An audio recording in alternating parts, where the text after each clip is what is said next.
Hi, everybody. My name is Olivia James. I'm a therapist to help people with anxiety and trauma, and I've done a lot of work with public speaking anxiety.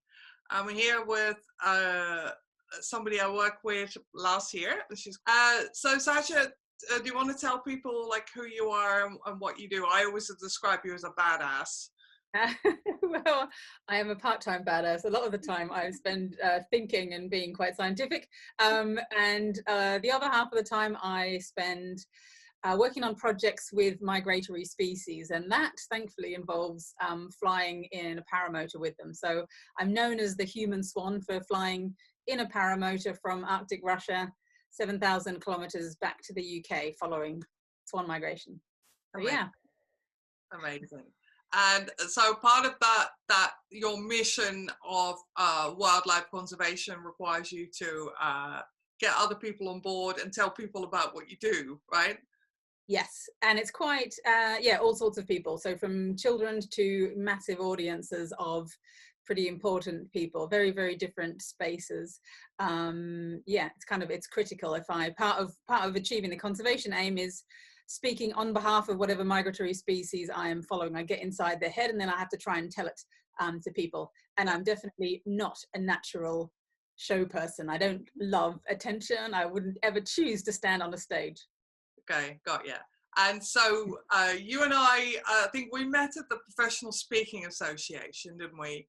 I think that's sort of how initially I think we met. Yeah. And so, and then it appeared that there was a potential for us to do some work together. So do you want to tell people like what, because you had a big thing coming up, didn't you? I had a big thing coming up, and I had not long previous to that had another iteration of a kind of bad speaking experience. And so I had kind of ignited a level of anxiety that wasn't much fun. So yeah, I had coming up a speech I had to give to 700 vets at Excel in London, and it was an incredibly formal setting. I was the keynote and the opening speech for the whole 5-day event, and I was nervous. I was nervous about the whole thing. Yeah. So and I know that in the session we did, obviously without going into too much detail, because obviously confidentiality is like key, but whatever you're comfortable discussing about. So there've been one specific incident that we found in our work that had like reignited that stage fright. Yeah. So do you want to talk about in as much detail as you're comfortable about that? Okay, so if you're talking about my TEDx experience, then I'm happy to talk about all of them, because it's not, I'm comfortable with the fact that I'm great at some things and I'm not great at other things. But the TEDx had been something, it was also really important thing. You have to stand up on a stage and speak, brilliantly for a very limited amount of time. And so obviously a 10-13 minute speech is quite a lot harder than an hour-long conversation, because you're trying to get over quite a big point in that time. And I had been really kind of looking forward to it, actually. And obviously this talk then lasts online forever, so I knew it was really, really important. And when it came to the actual day, well, I went and did the testing the day beforehand, and that was all fine. I walked up, got onto the red dot, gave my speech, could see there were members of the crew in the audience. I could see them, and that was fine. And then when the following day it came to give the actual talk, I was one of the first up, maybe even the first up. And just as I was going on stage, they whispered to me, "Oh, don't tread on the middle board on the stage." And the stage was tiny. It was only like just slightly bigger than the red dot. So don't stand on the middle board because it's got a really loud squeak. And then the table that had the water bottle on it, because I regularly get slightly dry mouth, the water bottle on it wasn't there anymore. So I had to go, the only nearest water was actually back over where the technicians were sitting. And so I was like, okay, already there's a couple more things to deal with. I got up on stage, turned around to look at the audience, put my foot on that middle board, and it went ee. And then when I looked down at the audience, I realized they had upped the lighting so much that I basically had massive lights in my face. I couldn't see a single thing of the entire audience. And that I make a big point when I'm speaking about like reading off of people's faces in the audience. And I'd said that the day before. Anyway, none of that was there. And I got the dry mouth, but this wasn't like ordinary level of dry mouth. This was dry mouth that I tried to speak through, but it was so bad. And you might notice that when I smile, I've got really big teeth and very kind of big gums. My mouth got so dry that my lips actually stuck above my top of my gum, and so I physically couldn't anymore speak. So I had to then get off the platform, walk back to the stage, get a drink of water, and then get back on stage and apologize. And then it happened again, and I had to get off and then get back up again. And then from then on, I basically realized I couldn't really see the audience, so I found myself staring instead at the two massive screens that showed my slides on them in front of me. And I just spent the rest of the speech thinking, I just want to get off this stage as quickly as possible. And you know, the recording online doesn't look so bad. It's they obviously edited out me getting off the stage. The whole speech is there, but you can see that I'm looking at a screen and not at the audience. And when I came off the stage, everyone was like, yeah, great. And I cried. I just went, oh God, that was really awful considering how much time I'd spent thinking about that. And so, yeah, that had reignited a kind of the fear that I hadn't had for a while. And that was not long after that I met you, Olivia, and you mentioned what you do. And I thought, oh, that could really help. I will try anything. Yeah. So then we had, I think we had like one big session, and that was obviously one of the incidents that we worked on. And yeah, thank you very much for making time, like kind of at the last minute, because this was coming up quite soon. Yeah, my pleasure. It was I was really glad to be able to help. So we did a technique called IMT, and we did various other techniques, and it obviously it helped to the point where when you did your talk at Excel a little while later to 700 people. Do you want to tell us what the feedback was from that woman that you got? Yeah, I had an American lady run past and go, oh my God, you were amazing. Normally the level of speaking, you could compare it to be like this. And when you spoke, it was up here.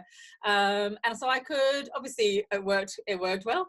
And not only that, very beginning of my talk, again, I was the opening kind of keynote. The person who'd introduced me had also just asked everybody to download an app. So I stood up on stage to a room full of 700 people, all looking down at their phones. And in a normal circumstance, I think that could have made me go, trigger, like, oh my God, they already think I'm boring, all the other kind of nonsense stuff that goes on in your head. And it didn't happen. I can't remember what I said, but something that made them laugh and look up from their phones. So yeah, thanks. Yeah, my pleasure. And I know that I was incredibly happy a while ago to see that you've been made a UN ambassador, which is just incredible. I was so happy for you. And you publicly thanked me, which was lovely, and said, like, thanks for your help with stage fright. Like, do that for more people whose voices need to be heard, and you'll be making huge impacts. And that was brilliant. I loved it. And then I know that you spoke at the UN, and you spoke to an even bigger audience, right? Yeah, to a few thousand people. And I had the length of time I'd been given to speak. It got kind of shrunk as the administrators were trying to shuffle things around. And I thought, I've flown all the way to India. I've been flown to India to give this talk. There's no, I could just cut this down to 3 minutes, but we're just having a banquet afterwards. I'm going to make the most of 10 minutes. I've got 10 minutes of really important stuff to say to this room full of really important people. So I'm just going to say it. And yeah, so to have also the confidence to also like not only kind of play the game, but also break the rules when you need to. I think that's excellent. Amazing. Thank you. And once again, you got brilliant feedback. I think you got really good. So the fact that you're confident enough to take on those huge audiences, and then also like be able to actually sort of improvise a bit, even when people are looking at their phones, you're able to pull them back.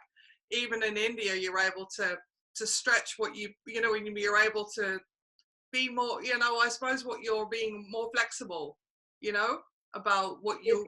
Yeah, it's when that anxiety isn't there, you think kind of clearly and strategically and about your kind of long-term goal. You're not sucked into the, oh my God, right now, panic nonsense. It's just not there.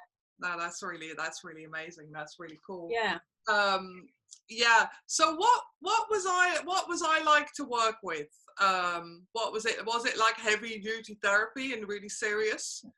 Well, to be honest, I'm kind of scared of too much kind of introspection, I suppose, generally. I'm kind of very much of a doer, very practical, quite scientific, so also a bit scared of anything that gets too woo-woo. Yeah. And there was nothing like that. When you kind of, first of all, mentioned some of the names, I just thought, I don't even know what those names of therapies mean, but, and I'm a very kind of rational, scientific kind of mind. And so I didn't really know what to expect. I just knew, I mean, I'd heard from others that it works. So what were you like? First of all, the chat at the beginning, when I realized in this chat that you were actually triggering, so in the space of the chat, well, we came across two other things that were potential previous traumas from before. So the TEDx thing, that wasn't it on its own, that was triggering other things. So just the fact that you managed to, just in a casual conversation, dig those out of me, that was very useful. And then, yeah, the therapies, I mean, there was one in particular that I just felt as you were doing it. At first I was thinking, God, how on earth does this work? Because my scientific brain thinking. And then I felt it actually working. It was incredible. Yeah. Yeah. Thank you. No, people have called me like the stealth therapist. So yeah, while we're having that initial chat, I'm sort of like looking for things, but it feels like just a chat basically. You know what I mean? I don't have a clipboard and I go, tell me about your childhood, you know, like, you know, all this kind of stuff. So it's more comfortable that way, and it's still effective because we're still able to find those sort of events, those sensitizing events, and then basically enable you to just get on and with your mission. So sort of remove those triggers to the point where you can go and do your thing, which is just, you know, your amazing thing, which is just legendary.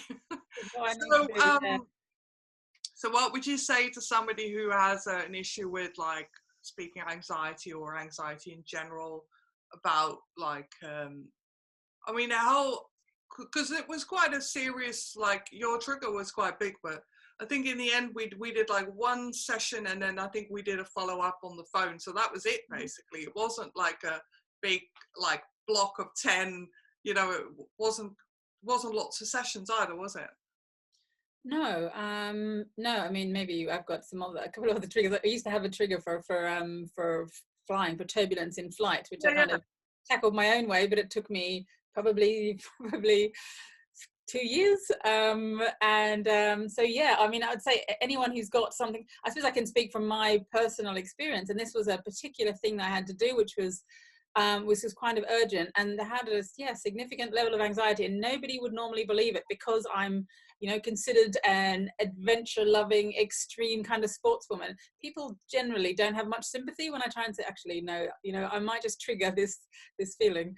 So I'd say just do it. I mean, I could genuinely feel it working. Even in the first session, I was sitting there going, oh my God, this is kind of decoupling the kind of irrational panic from my ordinarily kind of rational thought process. And it was just amazing.